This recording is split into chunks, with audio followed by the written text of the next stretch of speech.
and can lead to a lot of neural deficits because creatine it's a bit of a nootropic too. And of course, that issue can be sorted via the use of creatine. Typically, a lot of folks who are following a strict plant-based diet, I just recommend they take about 5 grams of just a basic creatine monohydrate on a daily basis.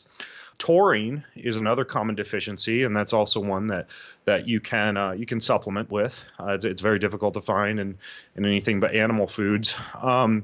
DHA would be another, and yeah, you can get DHA from like microalgae sources, a lot of seed sources. The ALA to DHA conversion isn't that great, so DHA is another one, and there are vegan forms of DHA that you can of course get.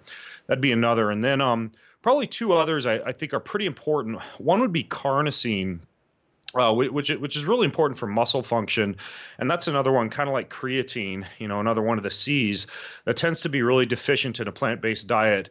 And one can also supplement typically with something like beta-alanine, which is a carnosine precursor.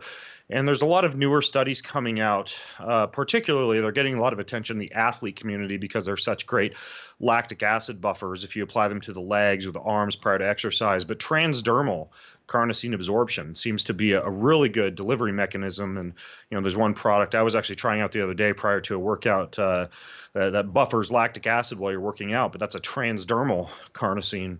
And then the final one, the one that I think a lot of people are aware of, would be vitamin D, just because the more bioavailable form of vitamin D that's going to allow for higher levels of D3 is typically derived, again, from animal products. Adequate sunlight and vitamin D supplementation, I think, is also smart. So those are examples of a few of the nutrients or vitamins, I would say, that could be problematic if deficiency of those is built up on a strict plant-based diet.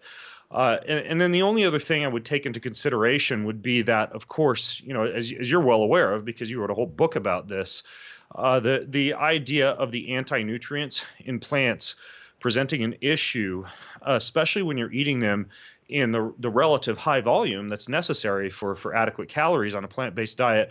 And so a properly comprised plant-based diet, in my opinion, takes a lot of time, right? You're doing a lot of soaking, sprouting, fermenting. I mean, in our house, there are just glass and mace jars full of cashews that are soaking overnight for a cashew butter or a nut milk. There's, the nettle that I'm fermenting in the pantry. I do a lot of alfalfa seeds and red clover seeds and broccoli seeds, but I'm cleaning those, I'm sanitizing those, and then I'm sprouting those for a good 5 days. When my wife makes bread, which she does every week, it's a slow fermented sourdough bread, but that's more like an overnight process to make that bread, to pre-digest a lot of the gluten and to deactivate a lot of the anti-nutrients in wheat.